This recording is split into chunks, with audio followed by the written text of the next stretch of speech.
E não podíamos olhar para 2025 sem passar em revista uma volta à Espanha que foi magnífica. Uma volta à Espanha que pôs Portugal a sonhar com a primeira conquista numa grande volta graças ao jovem João Almeida. Primeiro, a partida de Itália, do Piemonte. 3.100 km pela frente até Madrid, uma prova que viria a ficar altamente politizada e que nem sequer teve direito ao pódio final. Para quem entrou a ganhar, Jasper Philipsen, como tinha feito no Tour de France, também envergando a camisola de líder da geral.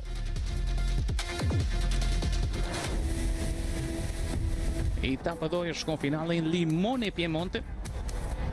Jonas Vingegaard queria mostrar que, perdido o Tour, era hora de centrar objetivos na Vuelta e conseguiu bater um dos homens da temporada, batendo o impressionante Giulio Ciccone, que teve também um bom ressurgir neste ano. Giulio Ciccone que fez uma belíssima primeira semana de volta à Espanha, dando a sensação de que podia finalmente entrar no top 10 de uma grande volta. Não seria o caso, no entanto. Vingegaard venceu, convenceu e na terceira etapa deixou que fosse David Gaudu brilhar em Ceres. David Gaudu não só ganhou, como também envergou a camisola vermelha de líder da classificação geral. Rapidamente saltamos para a etapa 4, em que o pelotão chegou a Voiron, depois da Itália, chegada à França, e em Voiron, surpresa tremenda com a vitória de Ben Turner perante Jasper Philipsen. Primeira etapa numa grande volta para Big Ben Turner.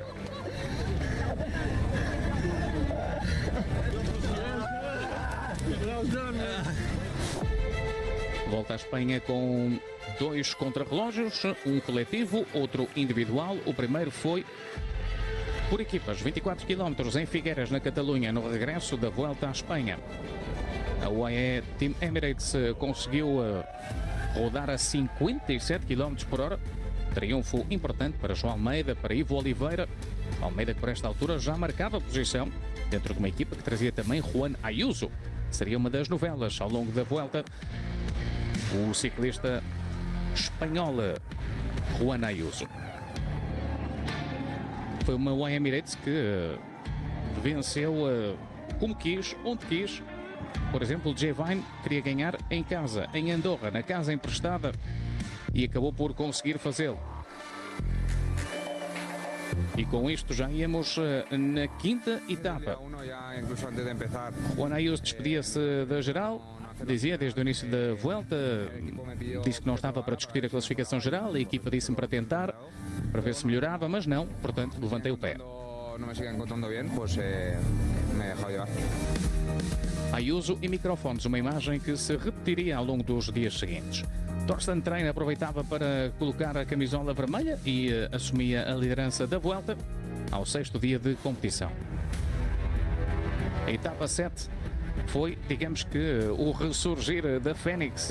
Juan Ayuso vinha de perder minutos no dia anterior e arrancou para uma vitória em Serler. Grande triunfo vindo da fuga. Hello everybody, welcome to stage 8 and come with me.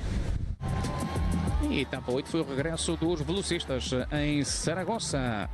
Jasper Philipsen a ter como oposição Ethan Vernon, Arne Marit, sem problemas para ter a sua segunda etapa na competição.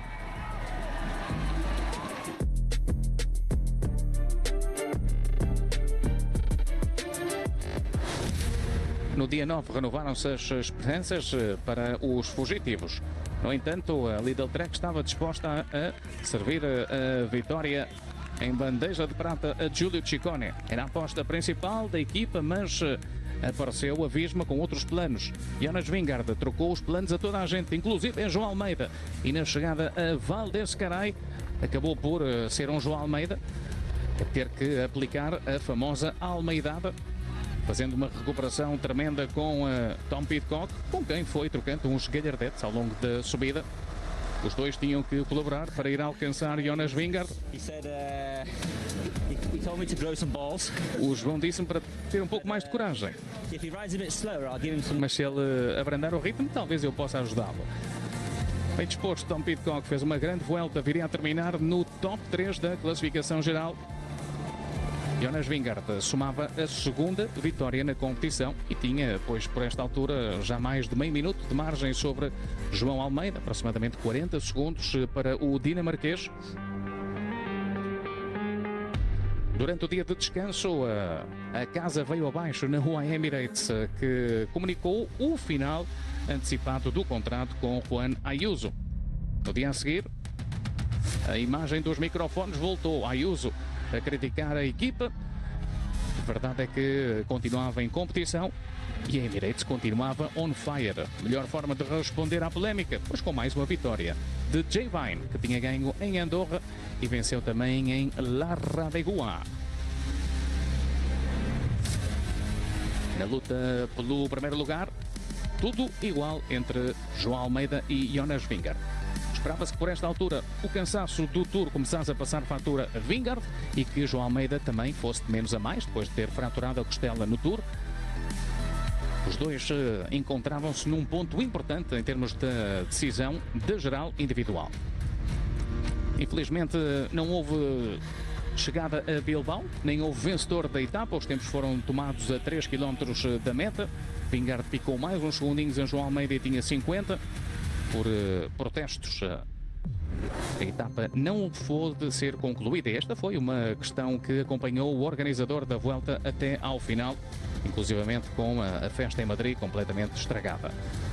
Avançamos já para a etapa número 12, correndo numa segunda casa em Los Corrales de Buena e Collada de Brenes.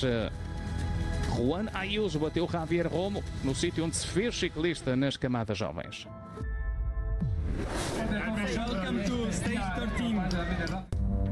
E com as boas-vindas dadas por Ivo Oliveira, chegamos à etapa número 13. Era uma etapa que estava no radar tanto de João Almeida como de Jonas Vingegaard. Do Alto del Angliru, a corrida que criou a identidade da Vuelta moderna. Conhecia bem a parte final, sabia que quem entrasse bem posicionado na última curva poderia ganhar. Um João Almeida que esteve excelente, puxou do primeiro ao último quilómetro, sufocou Jonas Vingegaard, mas não o suficiente para lhe ganhar tempo, excetuando as bonificações. Apesar de tudo, dava a sensação de ir a mais. Vingegaard podia ter dado a sensação de que ia a menos, mas não passou de uma sensação, como se viria a provar na terceira semana da Vuelta. Entretanto, continuava o espetáculo da UAE Emirates, que ora ganhava com Almeida, ora com Vine, ora com Ayuso, até que em La Farrapona chegou a vez de Marc Soler. A 7ª vitória para a UAE nesta edição da Volta à Espanha. Hoje vou num lugar especial, vou estar no segundo carro da Lidl Trek. Jeroen, estás pronto? Esta é uma das boas etapas para o Mats. Jeroen Blevens sabia que era dia para Mats Pedersen assinalar no livro de prova e assim foi. Mats Pedersen, que andava à procura desta vitória, depois de 4 etapas no Giro, ganhava também na Vuelta e com Anders Milk à boleia, também ele, repórter dinamarquês do Eurosport. Etapa número 15, uma etapa que ficou, pois, naturalmente para a carreira de Mats Pedersen. Mas já estamos com imagens da 16ª, mais uma vez protestos que não permitiram a chegada a Castro de Hervil. Era uma chegada em alto, boa para João Almeida, aproveitou para ganhar Egan Bernal. Ganhar faz-me contente, deixa-me contente, não apenas a mim, mas às pessoas que me acompanharam durante todo o processo, toda a recuperação. O Egan Bernal de regresso aos triunfos, tinha batido Mikel Landa. Etapa 17, final no alto de El Morredero, onde a realidade trágica dos incêndios ficou bem patente no despida e no negro da paisagem. Apesar de tudo, pelo menos a chegada pôde-se fazer. Chegada com vento intenso, uma chegada muito atacada e bem preparada pelos homens da Red Bull Bora Hansgrohe.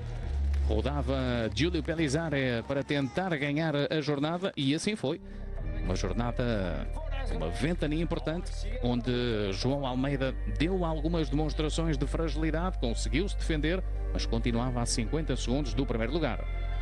A sonhar com ser o primeiro português a ganhar uma grande volta, mas para isto tinha que ultrapassar um ciclista absolutamente brilhante, como é Jonas Vingegaard, um homem que nas voltas mais recentes que tinha feito, ou tinha fechado primeiro ou tinha fechado em segundo, portanto a fasquia estava colocada bem lá em cima.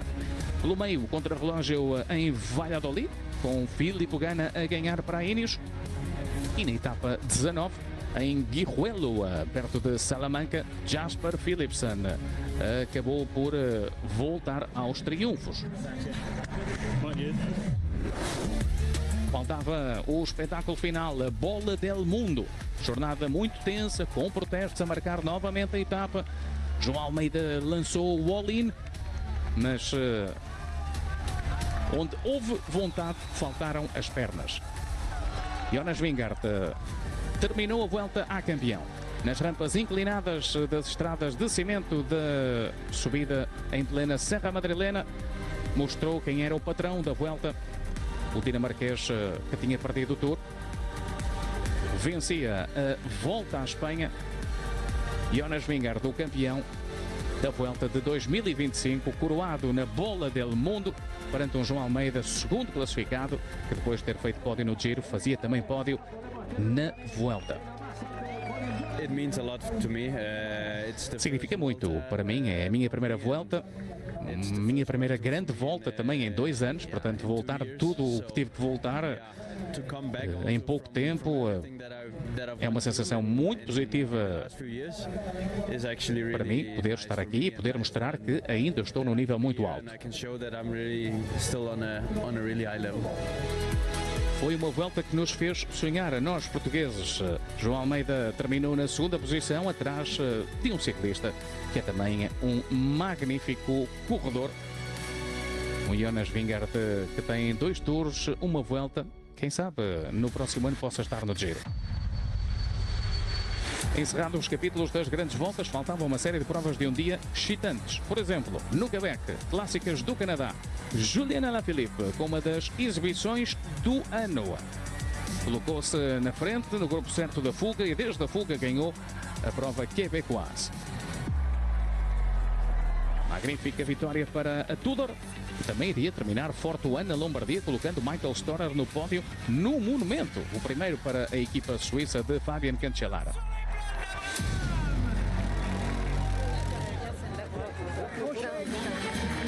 No Canadá estava também Tadej Pogačar. E Tadej Pogačar, que antes do Campeonato do Mundo decidiu dar um presente a Brandon McNulty. Podia ter ganho fácil no ensaio geral para Kigali, no Ruanda, mas Pogačar decidiu neste dia rebocar o companheiro de equipa, o capitão América Brandon McNulty, que teve que responder ao atual campeão nacional Quinn Simmons, que tentou a ousadia de seguir com Pogačar. No final foi um momento bonito vivido por parte da UAE Emirates, a dobradinha por parte da equipa que entrou na meta com os 2 ciclistas de referência nesse dia e Brandon McNulty a vencer com a autorização de Tadej Pogačar. Mundial em África, pela primeira vez na história. No Ruanda, em Kigali, com Tadej Pogačar à partida, com Remco Evenepoel também. Grande duelo previsto para o contrarrelógio, um contrarrelógio que vai ficar para a história dos campeonatos do mundo. Percurso de quase 41 km. Remco Evenepoel foi o único a baixar dos 50 minutos, parando o relógio com 49,46 e deixando esta imagem, dobrando Tadej Pogačar, que não fez um bom contrarrelógio, terminou fora do pódio. Viu o colega Jay Vine, em representação da Austrália, fazer a prova de uma vida para terminar no segundo lugar, a 1,14 de Evenepoel, enquanto Ilan Van Wilder, colega de Remco Evenepoel na seleção belga, conseguiu ficar com a posição de bronze a 2 minutos e 36 segundos. Bom, no próximo ano vou ter que tentar, quero ser o primeiro a ganhar 4 mundiais de contrarrelógio consecutivos, mas ainda há corridas importantes nas próximas semanas, estou muito contente, mas este é obviamente um boost em termos de motivação. Remco Evenepoel, uma vez mais campeão do mundo de contrarrelógio, Tadej Pogačar dobrado em Kigali. Um Tadej Pogačar que obviamente tinha ficado com essa imagem e quis pôr toda a gente a sofrer. foi exatamente o que fez no Monte Kigali e depois no Muro de Kigali, deixando, entre outros, Remco Evenepoel para trás. Foi um ataque a mais de 100 km do final, numa prova um pouco sui generis, onde terminaram pouquíssimos ciclistas, pouco mais de 35 corredores, no qual Afonso Eulálio foi gigantesco, metendo-se no top 10 do Mundial Africano. Remco Evenepoel que tentou e nunca baixou os braços e acabou por ser recompensado com o segundo lugar quando tudo parecia perdido. Tadej Pogačar fez mais uma exibição tremenda, ainda melhor do que o Mundial que conquistou em Zurique, na altura arrancando a 80 km da meta, desta vez foi a 100. Remco segundo, Ben Healy terceiro, depois de ter fechado top 10 na Volta à França, ter andado de amarelo e ter ganho também uma etapa. Pogačar, que não contente com o que tinha feito no Mundial, uns dias mais tarde apareceu no Campeonato da Europa da Dromardèche e voltou a fazer o mesmo. Voltou a bater Remco Evenepoel. Por esta altura era o duelo da temporada num europeu onde esteve Jonas Vingegaard, mas que ficou bem descolado ainda longe do final, onde Portugal também não conseguiu fazer um bom resultado, não concluindo com nenhum atleta a prova de fundo masculina. Ganha pelo canibal dos tempos modernos, Tadej Pogačar. O fantástico Paul Seixas terminou no terceiro lugar, ele que é elite de primeiro ano. Quanto ao último monumento da temporada, volta à Lombardia. Vínhamos de 4 vitórias consecutivas de Tadej Pogačar e com uma quinta igualava Fausto Coppi. Estamos a falar de Coppi, uma das lendas do ciclismo, o campeoníssimo, o homem do pós-Segunda Guerra Mundial. Tadej Pogačar arrancou no Passo de Ganda, onde já tinha arrancado em 2023. Nunca mais lhe puseram os olhos em cima. E o rival era, como podem adivinhar, para esta altura, novamente Remco Evenepoel. Como nos mundiais, como nos europeus, também na Lombardia, foi Remco Evenepoel aquele que mais perto tentou voar do sol. O sol Pogačar, que arrancou para uma jornada magnífica, apanhou os homens da fuga, o último foi Quinn Simmons, e daí cavalgou para uma vitória fácil. A quinta, igualando Fausto Coppi, repito, uma grande lenda, também no dia do adeus de Rafał Majka, para quem foi dedicada esta vitória por parte do esloveno. Michael Storer foi terceiro, Evenepoel segundo, acompanharam Pogačar no pódio, recorde igualado. 7 anos consecutivos, pois é, já digo isto, que é sempre a minha melhor temporada há 7 anos consecutivos, mas esta talvez tenha sido realmente a melhor. Grande ano, o de 2025.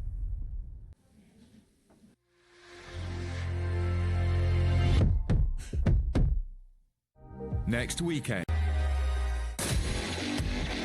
Sejam muito bem-vindos ao resumo da época 2025 do ciclismo masculino. Este ano teve de tudo: fugas épicas, sprints apertados, grandes batalhas na montanha. Vivemos uma época vintage que vamos tentar resumir ao longo da próxima hora e um quarto.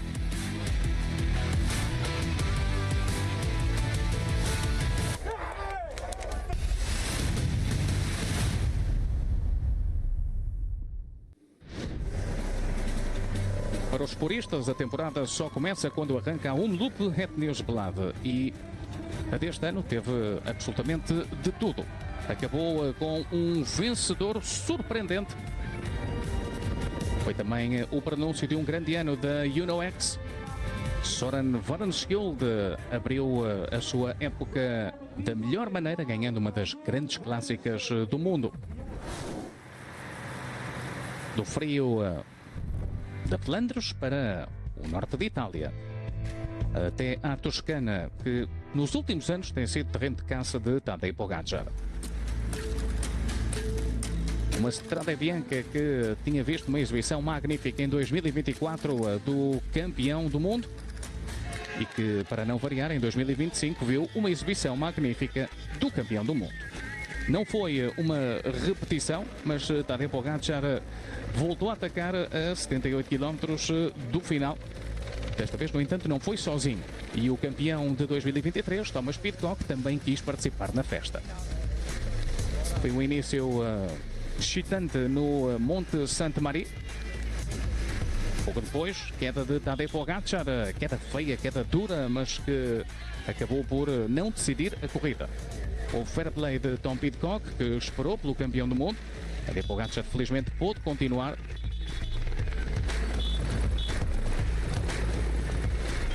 Também na frente estava por esta altura Michał Kwiatkowski. Portanto, tudo isto no meio de algum sangue, muito suor. Felizmente, não houve lágrimas para ninguém. Pidcock à espera de Pogačar para a última hora de corrida. Os dois ex-campeões da Strade Bianche, pouco depois, novamente reunidos.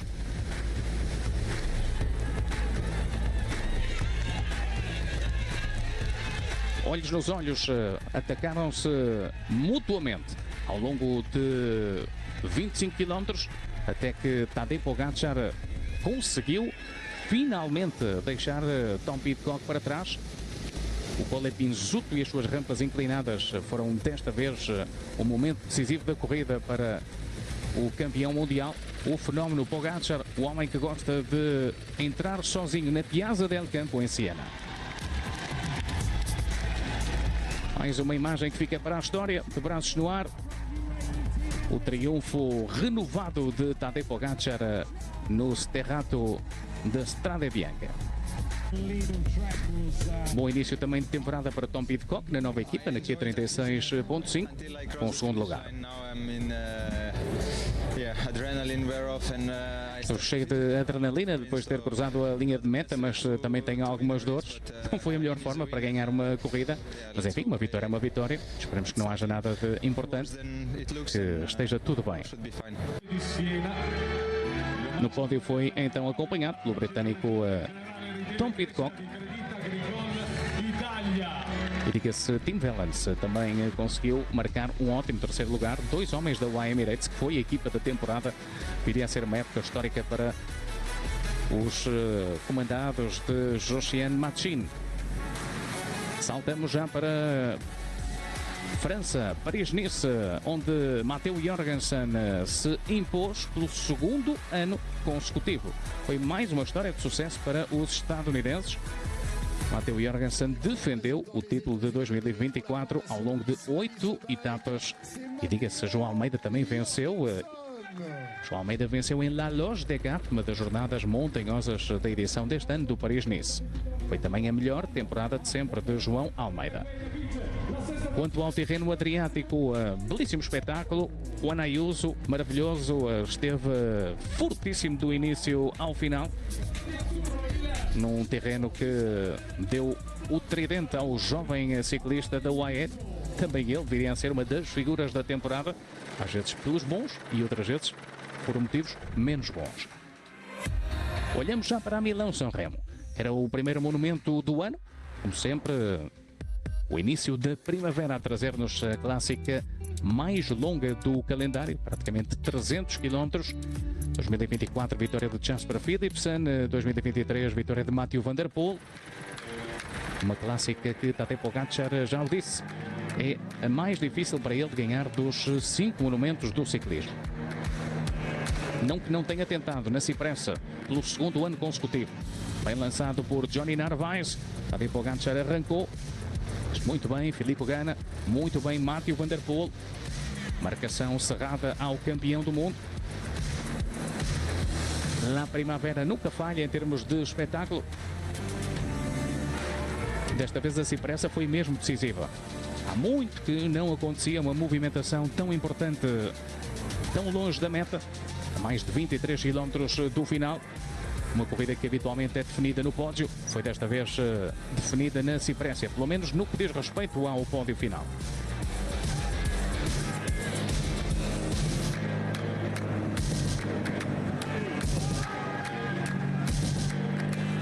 Parecia um bailado clássico entre dois campeões.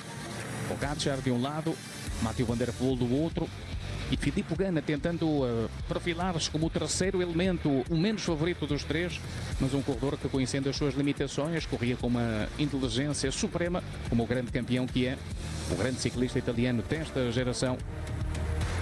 Super Pippo a tentar sofrer no pódio para se relançar depois lá embaixo na Via Roma.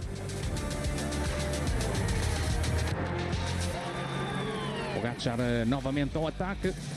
Mathieu van der Poel novamente a morder a roda do atleta esloveno da UAE Team Emirates.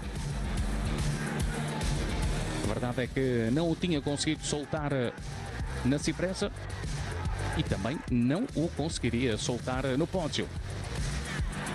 Mathieu van der Poel, inclusive, atacou Tadej Pogačar, forçando Pogačar a perseguir nos últimos 400 metros do pódio de Sanremo. Mas os dois chegaram juntos à técnica de descida que leva ao final da prova. A tudo isto assistia Ganna de uma posição próxima, mas sabendo que dificilmente conseguiria ganhar.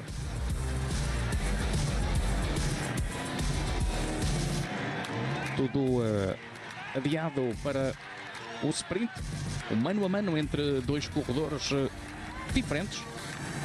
Mathieu van der Poel com um favoritismo no sprint perante Tadej Pogačar. O esloveno sabia disso.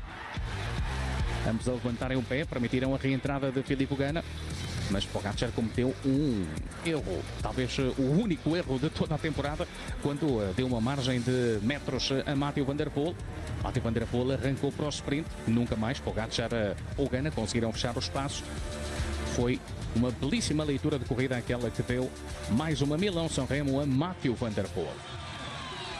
6 horas e praticamente 23 minutos de espetáculo.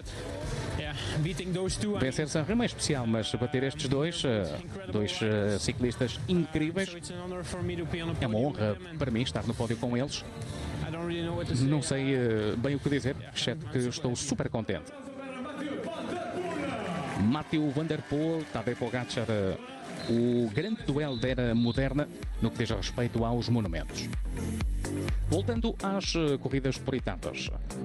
Imagens da volta à Catalunha.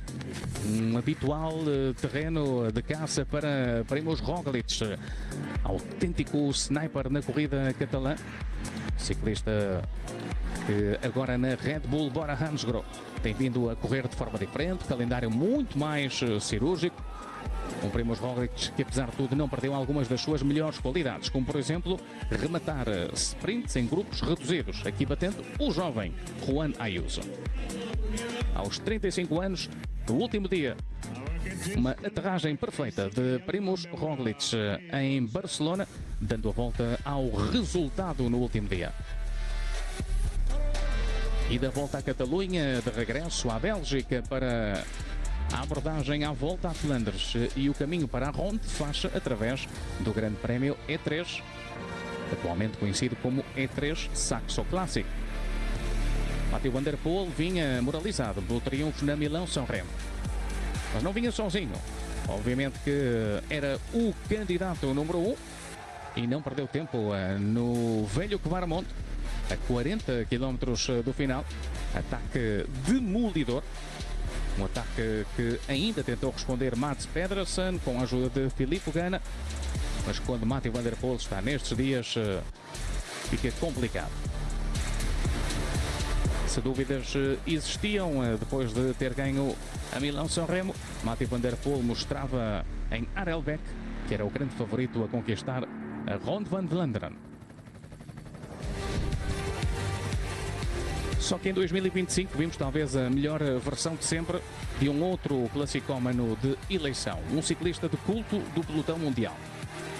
O dinamarquês Mads Pedersen da Lidl Trek teve mão certeira, pedalada eficaz e uma grande leitura de corrida para voltar a vencer a Gent-Wevelgem.